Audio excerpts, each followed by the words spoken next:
We are live, ladies and gentlemen. What is going on? Happy Saturday to y'all.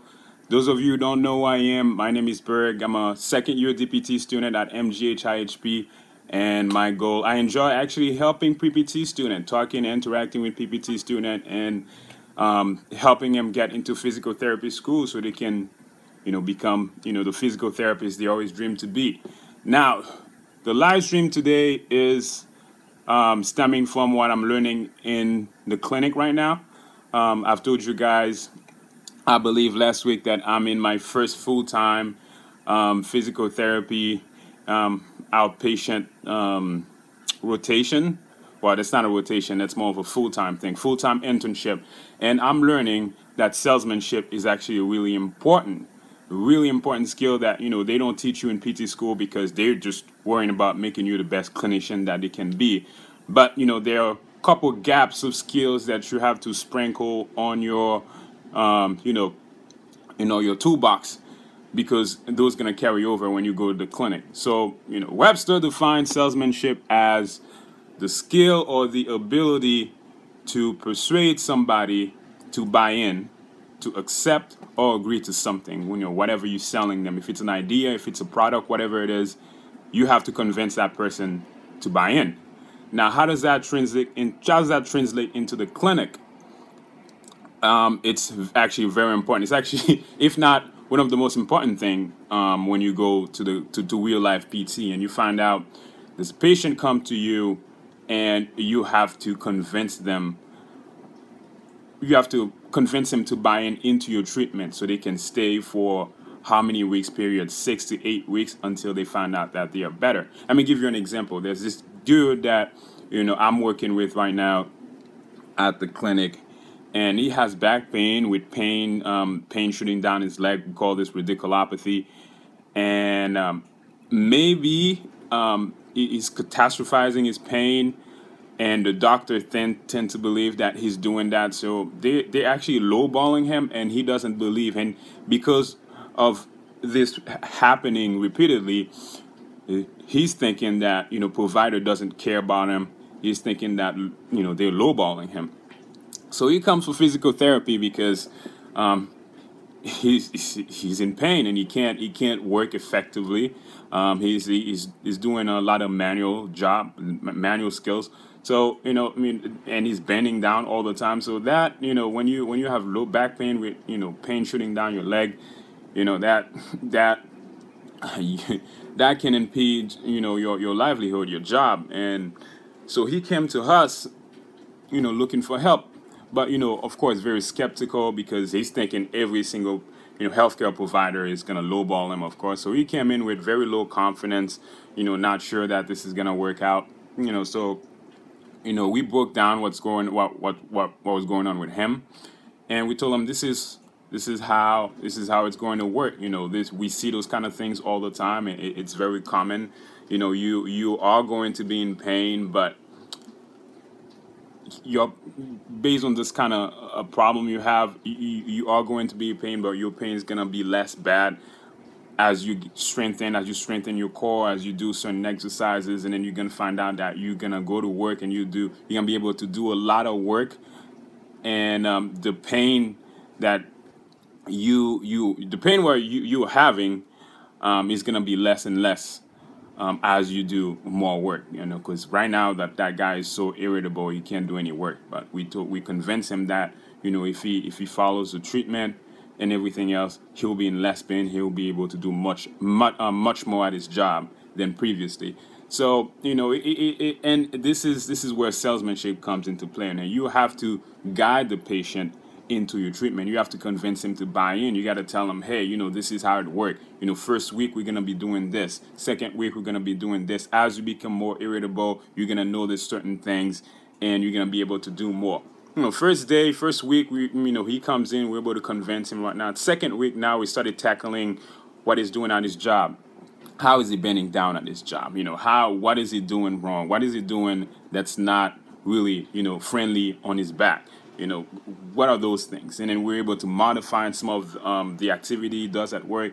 And now he's coming in, he's less irritable, and is super happy And now he's coming in and say, listen, I realize that, my core is weak. Let me give me some exercise to do so I can strengthen my core.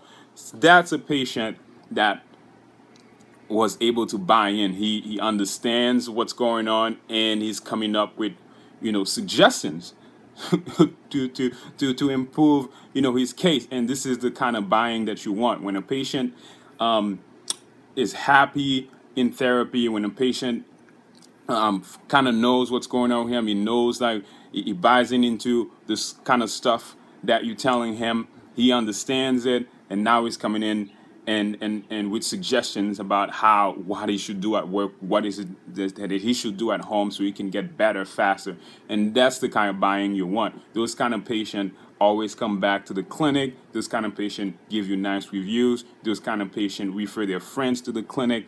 And if you in our patient physical therapy business, you rely a lot on your reviews, you rely a lot on your referrals, and this is what happened. In two things that's really important in business is customer acquisition and customer service. When customer comes to you with a problem, you got to be able to sell physical therapy to them. You have to be able to sell it well, package it well, step by step, so that they can follow through. You got to guide them through rehabilitation. And after you guide them, then you have to worry about customer service, like the day-to-day stuff. Talk about day-to-day stuff. If they don't do their home exercises, if they don't come to clinic one day, you don't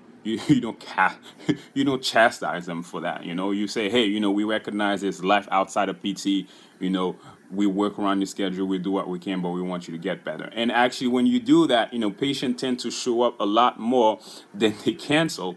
And that's actually been proven at the clinic where I'm working right now. It's unbelievable.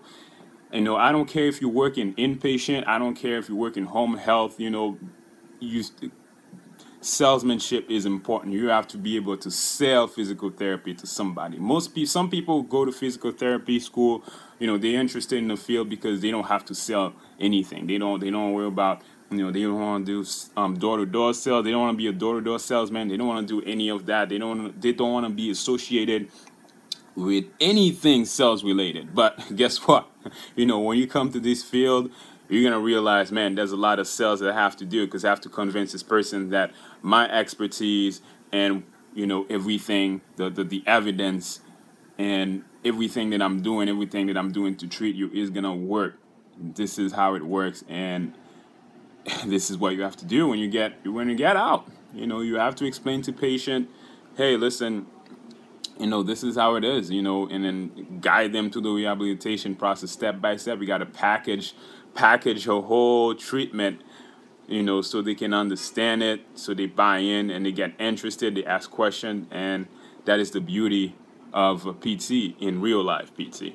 I'm finding out that, things are, so much better. I'm learning so much better right now, when I'm out of school in a real life setting.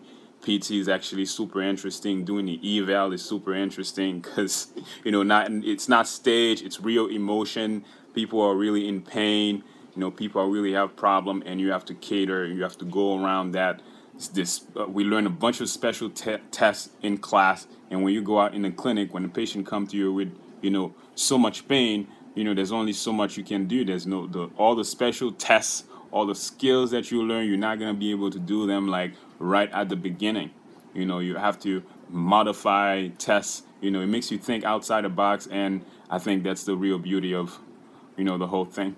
Who's on? Cite your name, please, and let me know where you're from and how I can cater to you. If you came in a little late, I was talking about salesmanship and why salesmanship is actually super important in PT. And Greg Todd does a wonderful job really at, simplifying, that kind of concept when you do your evaluation. If you don't know who Greg Todd is, man, you got to go follow him, because, that guy's a beast.